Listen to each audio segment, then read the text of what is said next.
यो त ठिक छ नि सर, मेरो त एकदम राइट हो। किन हामी सुकुनवासी भन्यो कि हामी जस्तो लाग्यो। कसलाई तिर्नुहुन्थ्यो भाडा तपाईँले?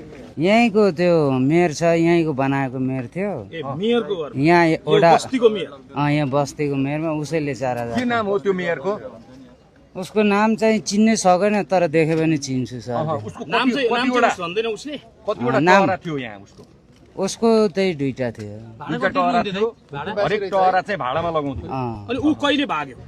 ऊ अस्ति नै आज 2 दिन भयो, 2 दिन यहाँबाट भयो हिँडेको। तपाईहरु जस्ता व्यक्तिहरुलाई भाडामा लगाएर पैसा खाने, बाहिर बस्ने अनि सर अब भाडा नदिएपछि सामानै मेरो कतिचोटि फालिदियो। अनि यहाँ यत्रो पैसा भएर लगाएको अनि दिनै पर्छ भनेर मेरो कतिचोटि बिजोग पार्दै नि सर।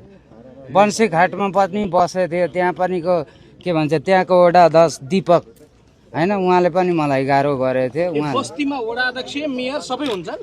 त्यही बनाएको साम्राज्य रहेछ नि यहाँ त। त्यही वडा अध्यक्ष त्यो उताको वडा अध्यक्षले म चिन्छु, दीपक हो। तपाई कहाँ जाँदै हुनुहुन्छ अब? अब त्यही म उता हाम्रो साथीहरू छ त्यही जानु। सुनाइदिनु न हामीलाई। हजुर के हुन्थ्यो यहाँ भित्र? यहाँ त धेरै नै हुन्थ्यो, किनबेच यताउति दुनियाँ दिमाना होइन सर, त्यो त सबै हुन्थ्यो होइन। तर टहरै किनबेच हुन्थ्यो कि भाडामा मात्रै लाउँथे यिनीहरूले? टहरै बेचिदिन्थ्यो नि। कतिसम्म बेचेको थाहा छ तपाईँलाई? हामीलाई सर त्यो बेचेको चाहिँ थाहा छ, तर कतिमा बेच्यो त्यो चाहिँ थाहा छैन। यो त ठिक छ नि सर, मेरो त एकदम राइट हो। किन हामी सुकुनवासी भन्यो कि हामी जस्तो लाग्यो। किन हाम्रो तपाईहरु जस्ता सुकुमवासीलाई नै भाडामा लाएर हुकुमवासीले कप खाइरहेको रहेछन्। खाइरहेको थियो हजुर।